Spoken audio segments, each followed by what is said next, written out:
Tijaabi qaybo badan oo taleefankaaga ka mid ah. Oo ogow cilada haysato adiga oon furfurin una geynin cid kuu samaysa. Muuqaalkeena maanta ayaa mowduucaasi ku saabsan. Laakiin marka hore,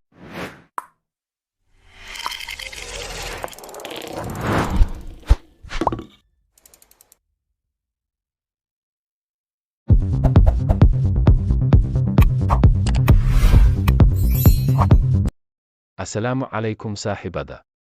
Maan kobciyatig. Salaan kadib.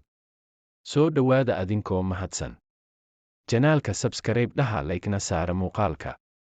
Marka hore, ma rabtaa in aad ogaato in sameecada iyo mikrofoonka taleefankaaga in ay ka ciladaysan yihiin iyo in kale? Haddii ay jawaabtu haa tahay, tag qaybta wicitaanka. Kadibna ku garaac xidig 4 gees eber 2 8 3 4 gees kale. Waxaa kuu soo baxayo qaybtan, kadibna taabo halkan labadan qaybood mid ka mid ah. Kadibna dheh halow hadduu hadalka taleefanka kaa soo daba noqo taleefankaaga waa okay, laakiin hadduu kaa soo daba dhawaaqi waayo, taasi macnaheeda waa in aad badashaa mikrofoonka.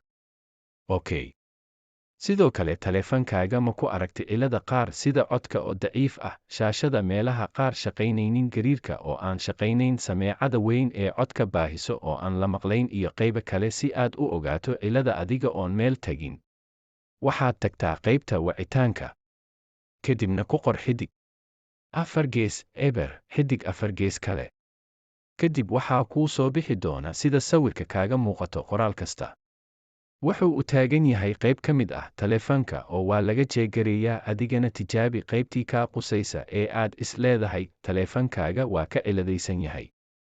Waxii aad fahmi weyso waad isoo weydiin kartaa walaal, kommentiga iigu reeb, aniga ayaa kuu soo jawaabaya insha Allah. Waad ku mahadsan tahay daawashada muuqaalka. Leeg saar siina gaarsii asxaabtaada si ay uga wada faa'iidaystaan.